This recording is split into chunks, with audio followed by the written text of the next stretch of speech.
Big day for Bitcoin, Cardano, and altcoins as Bitcoin has basically soared, breaking above $80,000 per token with renewed interest in the crypto space and in the traditional stock markets following the announcement that Trump's tariffs will be taking a 90-day pause.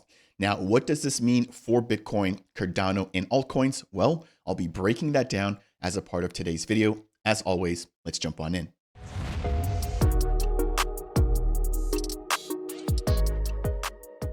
What's up, ADA gang? Welcome into Dapp Central, your home for everything blockchain and crypto.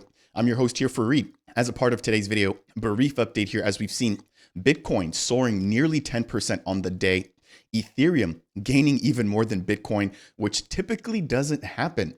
And we've also, of course, got altcoins outperforming Bitcoin throughout the day here. And if you've missed it, this is all due to the US President, Donald Trump. So I want to quickly break down exactly what's happened and exactly what we could expect over the course of the next 90 days, not just for Bitcoin, but also for Cardano and altcoins. So as always, if you enjoy content like this, please smash that thumbs up on the way in. It's by far one of the easiest ways to support me as a content creator. If you want more, consider subscribing. And if you have any questions, comments, or concerns, or maybe I missed something, feel free to voice off down below. So we're going to jump right on in here. And we're going to talk very briefly about the traditional stock market, which has now soared, putting in brand new records here after Donald Trump has officially paused his reciprocal tariffs on most countries for 90 days, except for China. And so I just want to start off by saying here that if you aren't aware, this market, when it comes to crypto and just even the traditional markets, heavily manipulated. This is no better example. Roughly about 48 hours ago, bears were in complete control of the market here. Sentiment was down. People were thinking that Bitcoin was going to be dipping below 76K.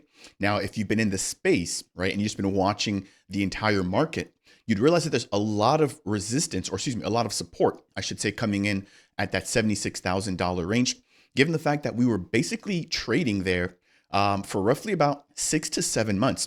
Now, we just broke out of that. We hit 108K, and of course, again, have now retested that. And Bitcoin now bouncing away. And so I mentioned the fact that these markets are manipulated because it seemed like all hope was lost. Negative comment after negative comment on each video here. But that's all changed in an instant, in a flash, with Donald Trump stepping back on the reciprocal tariff. So let's jump back in here and we're going to quickly shift gears here and talk a little bit about the SEC as well. And the fact that we now have a pro-crypto chair who will be stepping in order to replace Gary Gensler. And so continuing on, it states the stock market exploded higher on Wednesday to one of their best days in history after Donald Trump said that he would place a 90-day pause on the reciprocal tariffs, adding that he would lower that rate to 10% for most countries, effective immediately. Now, this is the second time that this has actually happened. If you guys recall, when the tariffs were initially announced, I want to say it was like the first week of February, markets tanked. And about 2 or 3 days later, he walked the announcement back. And Mexico, I think, was trying to play friendly. But in a nutshell, the market rebounded immediately. And so again, we're seeing the same exact thing where they've announced the tariffs and they're now walking it back, causing a lot of fear and then obviously an opportunity for anybody who is aware of how the market is played. And so let's jump back in here where it states that the S&P 500 gained one of its biggest one-day increases since October of 2008. Nearly 15 years ago, according to the financial services company FactSet. Now, one notable exception here is China. They sort of tried to fight back against some of these reciprocal tariffs. And so that said, Donald Trump is actually going to be increasing the amount of charge for the tariffs against that particular country. So I wanted to at least just start off with that there. And let's jump into the charts very briefly, because if we take a look here, we have Bitcoin, which has just put in an 8% daily candle. This does not happen often. Obviously, right now, things are a little red because the day has just ended. But this is not typical. And this could, in fact, signal a potential bottom. Now, I want to say this here, not financial advice, because I know that I've gotten some flack in my recent videos. But do keep that in mind that this could signal a potential bottom. And why do I say that?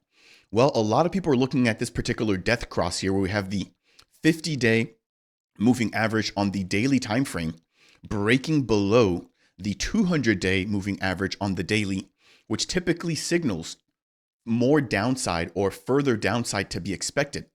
Now, if I jump back here on the daily, all the way back to the C word, right, where we had the pandemic, and here, if you take a look, this was right around that time here where Donald Trump was actually president and was about to announce lockdowns for the C word. We had a massive drawdown. People were, again, talking about this death cross here. And what did we see afterwards? Well, Bitcoin went from roughly around $9,000, and let's see, all the way to brand new all-time highs. So could we be in a very similar situation where we've just seen massive panic and a massive flush out of liquidity, scared hands or weak hands, and basically a transition over into stronger hands? I definitely believe so. But again, I'm not going to be here to speculate or provide you guys with financial advice. I'll let you figure that out on your own. So now looking here at ETH, very similar scenario here where we have massive sell-off. ETH making a lower low compared to when Donald Trump was introduced as the presidential elect. This was back in November. And so ETH currently down 64%. Let's take a look at Cardano very briefly here. This is from here where we made roughly around 300%. Cardano now down roughly around 52%. But what's interesting here with Cardano is that it's now bouncing off of a key level of support that we've identified here has been basically, it's been respected very well. Look again here, this was almost 2 years ago.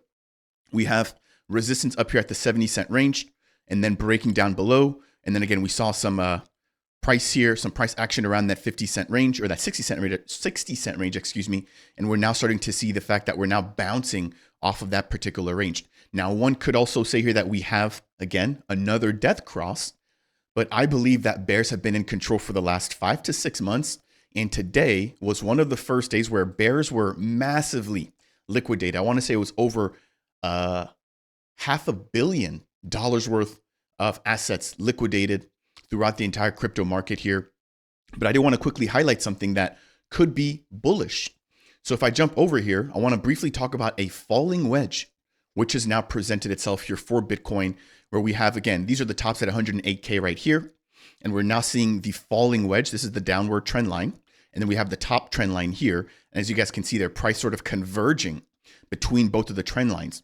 Now, what typically would do here with the falling wedge is grab the biggest distance between the top and the bottom trend line and place that at wherever the price breaks out as the potential path or the potential target for where Bitcoin may go. So if Bitcoin breaks the trend right here, right now, and we take this particular arrow here and place that right there, that would have us quickly rebounding with Bitcoin, shooting up to $103,000. But if we continue to see some downward pressure all the way to the actual apex of the wedge, that means that we could see a breakdown of Bitcoin all the way down to $72,000, and then a potential rebound if the wedge plays out to $91,000. Currently, Bitcoin trading at $83,000. Let me know what you guys think down below. But I also want to quickly highlight here. Again, this is coming in here from Investopedia, because when I'm talking about these charts, which I understand is not my regular content, some people might take that as the end all be all, but I want to try to bring an educational perspective here. So again, if you appreciate that, please smash that thumbs up. It really does mean a lot. I cannot thank you all enough. And if you want more, consider subscribing. And if you have any questions, comments, or concerns, of course, feel free to voice off down below. Now, it states here that with a downward converging trend line, or a downward or a falling wedge, I should say, that when price breaks the upper trend line, the security is expected to reverse and trend higher. Traders identifying bullish reversal signals would want to look for trades that benefit from the securities or the cryptos rise in price. And so let me know what you guys think down below. Could this be the beginning of the final leg of the bull run? I know some people are tired of me saying that, but it is what it is. I'd love to hear what your perspective is. Now, if this is, right, what does that mean for Cardano? Well, in my personal opinion, that would mean a fast reclaim of the recent resistance at around $1.20, which is, again, where we hit back after the November elections. So once we do break that, which I know we will, it's just a matter of time, what else could we be looking towards? Well, if we take a look here, we have a lot of high volume activity here. And the next bit of resistance that I have in sight is right at around $1.50. And if we're able to break past $1.50, we should hopefully be able to float all the way up to $2.50. And then from there, an attack and a reclaim of the all-time high. So let me know what you guys think down below. Again, I've drawn these lines here for the last 2 years. I haven't changed them, but we can see that price definitely does tend to respect and provide resistance or support, right? Depending on which way the price is coming into these different price ranges.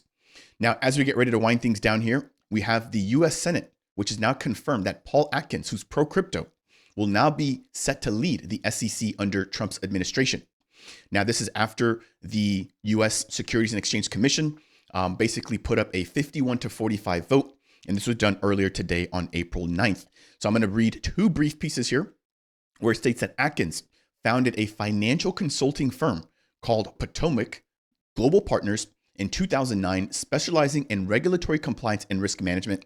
And he's also served, this is where things get interesting, as the co-chair of the crypto advocacy group called the Token Alliance between 2017 and late 2024. So, 2024 just wrapped up, but that's roughly, 7 years? In closing, we have Senator of the Banking Committee Chairman, Tim Scott, who has very close ties to Charles Hoskinson, who has expressed confidence that Atkins would continue the SEC's pro-crypto or the crypto-friendly approach that it's taken under the Trump administration, stating verbatimly, Atkins will also provide regulatory clarity for digital assets, allowing American innovation to flourish and ensuring that we, as the USA, remain competitive on the global stage. Now, we've heard, right, that they want to focus, and when I say they, I'm talking about the crypto working group that Trump has put together, on 2 key things. Number 1 is the regulatory framework or the market structure for crypto and how it's treated as an asset here within the USA. And then the second was more clarity and regulations around stablecoins, which are basically the backbone or sort of the entry point into many cryptos, right? Stablecoins are by far one of the most traded assets here, and that makes sense. So if we're able to get clarity on both of those 2 things here with Paul Atkins here on board, that will obviously be very big. And of course, over the course of the next 90 days, because of this pause, we could see some price appreciation, not just for Bitcoin, but altcoins included. Again, let me know what you guys think down below. That will bring me to the end here for today's brief update here, focusing a little bit more on the macro. I'll be doing more of this type of content moving forward. I'll be actually announcing some changes to the channel here very soon, but make sure to go ahead and smash the thumbs up on the way out. I definitely do appreciate it. If you want more, consider subscribing. And if you have any questions, comments, or concerns, as always, feel free to voice off down below. That's it. And as always, I'll see you guys in the next video.